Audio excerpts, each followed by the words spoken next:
नमस्कार दोस्तों, स्वागत है आप सभी लोगों का। आज एक गुड न्यूज ये है कि पोर्टल खुलने वाला है 2 दिन के लिए। जो बीपीएससी टीआरई में जिनकी पेमेंट नहीं हुई है, 2 दिन के लिए पोर्टल खुलेगा और आप लोग फॉर्म भर पाइएगा। और मेरी मांग सरकार से ये भी है कि 1 से 2 दिन के लिए फॉर्म भरने के लिए और भी टाइम दिया जाए, ताकि बहुत सारे बच्चे जो छूटे हुए हैं उनको भी रोजगार मिले, और साथ साथ रोजगार मिलने के साथ साथ फॉर्म भरने का भी एक अवसर प्रदान हो सके। एज रिलैक्सेशन का एक बहुत बड़ा मुद्दा है, बहुत सारा फोन कॉल्स भी है कि एज रिलैक्सेशन का बात कीजिए। एज रिलैक्सेशन के लिए बात भी किया गया, केवल 6 to 8 में ही एज रिलैक्सेशन मिल रहा है, 9, 10, 11, 12 में नहीं मिल रहा है, जो कि बहुत बड़ी विडंबना है। क्योंकि 9, 10 में जितने लोग स्टेट जो क्वालिफाइड किए थे 2019 में, उनको 4 साल बाद एसटीईटी देने का मौका मिला। 4 साल में एज रिलैक्सेशन उनको मिलना चाहिए। और साथ साथ जितने सारे लोग हैं पीआरटी में, जो लोग अछूता रह चुके हैं, जो लोग बहाली का मौका नहीं मिल पाया, उनको कैसे मौका मिलेगा? उनको, क्योंकि नियोजित शिक्षक तो बहाल किया गया है, उनको बहाली में मौका नहीं मिला। उन सारे लोगों के लिए भी एक बहुत बड़ी प्लस पॉइंट ये रहेगी कि उनके लिए भी मांग किया जा रहा है कि आपको पोर्टल खोल के आपको भी फॉर्म भरने का एक मौका मिले। अपने टॉपिक पर आने से पहले कहेंगे कि आप लोग बीपीएससी टीआरई को तैयारी कर रहे हैं, जो लोग नए हैं, आप लोग को नोट्स बनाने में प्रॉब्लम हो रही है, तो आप लोग को किरण पब्लिकेशन भी मदद करेगा। अगर आप इस बुक को लेना चाहते हैं तो डिस्क्रिप्शन बॉक्स में लिंक दिया हुआ है, उससे भी जाकर आप परचेज कर सकते हैं। अब बात होती है कि एक तरफ देखा जाए तो जातिगत जनगणना बहुत बड़ी बात थी। जातिगत जनगणना कराने के बाद 75% आरक्षण दे दिया गया बिहार के बच्चों को। बात यह नहीं कि 75% आरक्षण दिया गया बिहार के बच्चों को रोजगार के लिए, ठीक है, अदर सब्जेक्ट में रहता, अदर क्षेत्र में रहता तो कहा जाता, लेकिन शिक्षा के क्षेत्र में और स्वास्थ्य के क्षेत्र में आरक्षण देना, हमको नहीं लगता है कि किसी डेवलपमेंट में अगर शिक्षा में आरक्षण ज्यादा से ज्यादा दे दे और स्वास्थ्य में दे दे तो अच्छी से अच्छी आपका तर्कपूर्ण काम हो पाएगी। लेकिन चुनाव का एक बहुत बड़ा बिगुल फूका जा रहा है, एक तरफ से बीजेपी, एक तरफ से आरजेडी, एक तरफ से जेडीयू और एक तरफ से आरएलजेडी। जितने सारे लोग सदस्य हैं, बहुत सारे लोग टीम है, जो लोग सीएम बनने का ख्वाब देखते हैं, उन सारे लोग के चक्कर में फंसकर सारे बच्चे रह गए। और जो लोग थे ईडब्ल्यूएस कैंडिडेट, जो लोग जनरल कैंडिडेट थे, उनकी जिंदगी बिहार में बर्बाद हो गई। ये लोग केवल आधार कार्ड से पैन कार्ड लिंक किए और पैन कार्ड से आधार कार्ड लिंक किए, और लास्ट में जब चुनाव आती है तो एक छोटा सा एजेंडा आता है कि वोटर आईडी कार्ड से आधार कार्ड को लिंक कर दीजिए। इतने हम लोग जिंदा है। भारत सरकार के लिए एक गिनती में हम लोग हैं। पता है क्यों? क्योंकि आधार नंबर केवल गिनती के लिए ही आया गया है और जनरल कैंडिडेट और ईडब्ल्यूएस कैंडिडेट को खत्म कर दिया गया पूरे बिहार से। और एक बहुत बड़ी प्लस पॉइंट मैं बताना चाहता हूं, इस बार की बहाली में जो ईडब्ल्यूएस कैंडिडेट है ना, मान लीजिए कि कटअप आपका 53 नंबर गया, 53 नंबर में अगर गुप्ता जी आ गए तो गुप्ता जी को भी ले लेगा, पासवान जी आ गए उनको भी ले लेगा, सिन्हा जी आ गए। मतलब किसी जाति का मैं बात नहीं कर रहा हूं, बुराई नहीं कर रहा हूं, लेकिन उन सारे वर्ग से उठाकर ईडब्ल्यूएस में पटक देगा। यानी आपका जो ईडब्ल्यूएस कैंडिडेट है वो सिर्फ केवल ईडब्ल्यूएस के लिए नहीं है, पूरे बिहार के कोई भी बच्चे ईडब्ल्यूएस कैंडिडेट में आ सकते हैं और उनकी मार्क्स अगर वहां से ज्यादा गेन कर रहे हैं तब, और उस जगह पे ईडब्ल्यूएस कैंडिडेट को मान लीजिए कि है तो हटा दिया जाएगा। तो इस तरह का नीति और प्रणीति बनाया जा रहा है, किसके लिए? बिहार के छात्रों के लिए। तो बिहार के छात्र जो है उनकी तो जिंदगी बर्बाद किया ही की है सरकार। और जो ईडब्ल्यूएस कैंडिडेट, जो जनरल कैंडिडेट है, आप देखिए उठाकर किसी में 25 सीट, किसी में 28 सीट, किसी में 82 सीट, इस तरह से सीट आ रही है। और लोगों की मानसिकता, हम ये नहीं कहते हैं महिलाओं को आरक्षण देना चाहिए, अच्छा चीज है, लेकिन इतना आरक्षण चुनाव के लिए, अपने कुर्सी के लिए, सोचिए कि कितना प्यारा कुर्सी है। जिस एज में माननीय मुख्यमंत्री जी को रिटायर कर जाना चाहिए था, उस एज में बिहार का सेवा करने के लिए सोच रहे हैं। और सबसे बड़ी बात जानते हैं क्या है?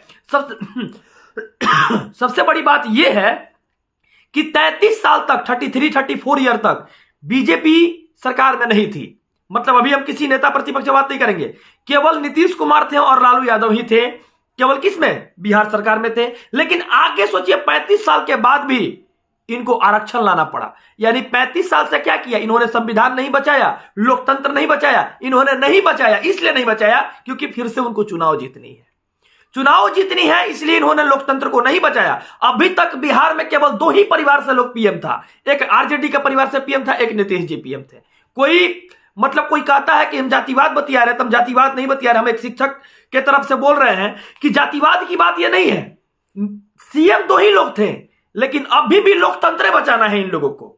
कुछ बचाने की बात नहीं बची है, लेकिन लोकतंत्र इन लोग बचा लेंगे अगर आप लोग इज्जती होंगे, आप लोग सही इंसान होंगे। जो लोग मजाक करके आपको वोट ले रहा है, जो लोग मजाक करके आपसे वोटिंग करा ले रहा है, उन मजाकिया अंदाज में आप लोग आकर वोट नहीं दीजिए, अपने बच्चे का चेहरा देखकर आप लोग वोट दीजिए। इसलिए दीजिए क्योंकि आने वाला समाज आपका बच्चा के लिए ये वही लोग हैं जो 35 साल से मजदूर सप्लाई करवाए हैं, गुजरात से लेकर मुंबई से लेकर दिल्ली से लेकर अदर जगह तक, पूरे देखा जाए तो 3800 जिला से ये वही दोनों नेता हैं। और ये वही दोनों नेता हैं जो लोग मजदूर सप्लाई कराने के लिए बिहार से जाने जाते हैं, और बिहार में 40 सांसद होने के साथ साथ आज इन लोग के नीति और प्रनीति के कारण बिहार के बच्चे बेरोजगार हैं। आज इसलिए बेरोजगार हैं क्योंकि चुनाव जब होता है तो अपने बच्चे को लोग अपने बच्चे का फेस नहीं देखते हैं। ये देखते क्या है, 500 रुपए इनको मिल जाता है, मुर्गा भात मिल जाता है, इनको और क्या मिलता है, तो हंसी मजाक करके इन लोग को लोग दिमाग को ब्रेन वॉश कर देता है और आने वाला 5 साल इन लोग को बर्बाद कर देता है वो नेता।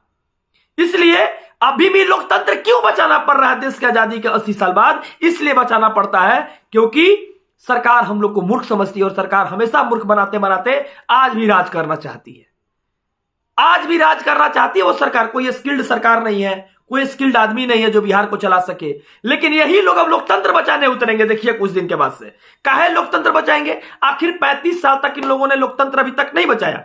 अभी तक तो 35 साल किसी फॉरवर्ड ने शासन नहीं किया। अब फॉरवर्ड हम नाम क्यों लेंगे? जातिवाद का नाम इसलिए नहीं लेंगे क्योंकि यही दोनों ने ही राज किया। उसके बाद भी आरक्षण देने की नाम जानते हैं क्यों आ रहा है? इसलिए आ रहा है क्योंकि 35 साल तक इन सारे लोगों के आंख पर पट्टी बांधकर इन लोगों का विश्वास जीतने का काम किया था, चाहे वो आरजेडी की पार्टी हो चाहे वो जेडीयू का पार्टी हो। लेकिन बात यहां पर राजनीतिक दल की नहीं है, बात यहां पर इसकी है बेरोजगारी से रोजगार की तरफ ले जाने की बात है, बात यहां पर स्किल्ड बिहार की है, और बात यहां पर इसकी है जो गार्जियन अपने बच्चे से ललायित रहते कि नहीं मेरा बच्चा पटना में पढ़ रहा है, मेरा बच्चा यहां पढ़ रहा है, मेरा बच्चा इतना दिन से पढ़ रहा है, लेकिन उसको रोजगार नहीं मिल रहा। इसलिए नहीं मिला क्योंकि आरक्षण लागू हो गई।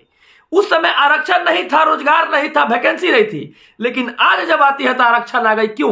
क्योंकि अब सरकार के पास कोई मुद्दा नहीं है। ये मुद्दा यही है आरक्षण, और ये मुद्दा यही है कि नियोजित शिक्षकों को रोजगार देकर नाम गिनाए और पूरे जाकर इलेक्शन में हल्ला करेंगे कि हमने रोजगार दिया, हमने रोजगार दिया। आप देखते रहिए, हर भाइयों को, हर बहनों को, जितने सारे लोग हैं सबको ही देखिए, ये केवल मेरा ही कहना नहीं है, सारे व्यक्तियों के साथ धोखा सरकार ने किया है। और सरकार के लिए हम और आप मिलकर कदम नहीं उठाएंगे तो फिर से हम लोग बेरोजगार रहेंगे। और हमारे गार्जियंस, जो भी गार्जियन देखते हैं, आपको हाथ जोड़कर नम्र निवेदन करेंगे कि 500 रुपए का चक्कर में आप लोग पड़िएगा तो फिर से 5 साल बेरोजगार रखिएगा अपने बच्चों को। मुर्गा भात के चक्कर में पड़िएगा तो आप लोग बेरोजगार रखिएगा अपने बच्चों को। अरे आपके पास तो मोबाइल है, अपने मोबाइल में देखिए कि दुनिया कितनी आगे बढ़ चुकी है। सोचिए लालू जी कितने अच्छे बेटा है कि अपना तेज प्रताप बेटा को एक बार स्वास्थ्य मंत्री बना दिए और एक बार कितना पर्यावरण मंत्री बना दिए। सोचिए कितने अच्छे लालू जी बेटा है कि अपने तेज प्रताप जैसे एजुकेटेड बेटा को कहां से कहां पहुंचा दिए। तेजस्वी जी जिनको 10th पास नहीं है उनको कहां से कहां पहुंचा दिए। तो क्या हमारे गार्जियन और आपके गार्जियन ये चीज नहीं कर सकते हैं? हर दिन तो शिक्षा विभाग के हम न्यूज देते रहते हैं, लेकिन आप लोगों से नम्र निवेदन है कि उतरेंगे ग्राउंड पे, उतरेंगे ग्राउंड पे, रूबरू कराएंगे उन गरीब बच्चों से, उन गरीब लोगों से और उन गरीब माताओं से। उनकी चाहत क्या है, उनकी सोच क्या है, उसके ऊपर हम लोग बात करेंगे और आगे भी काम करते रहेंगे बिहार के सुधार के लिए। आप लोग से उम्मीद है, जो लोग चैनल पे नए हैं आपको तहे दिल से नमस्कार है। आप लोग से उम्मीद करेंगे कि चैनल से जुड़िए और सत्यम को अपना फैमिली बनाइए, और साथ साथ चैनल को सब्सक्राइब कीजिए, लाइक कीजिए। धन्यवाद।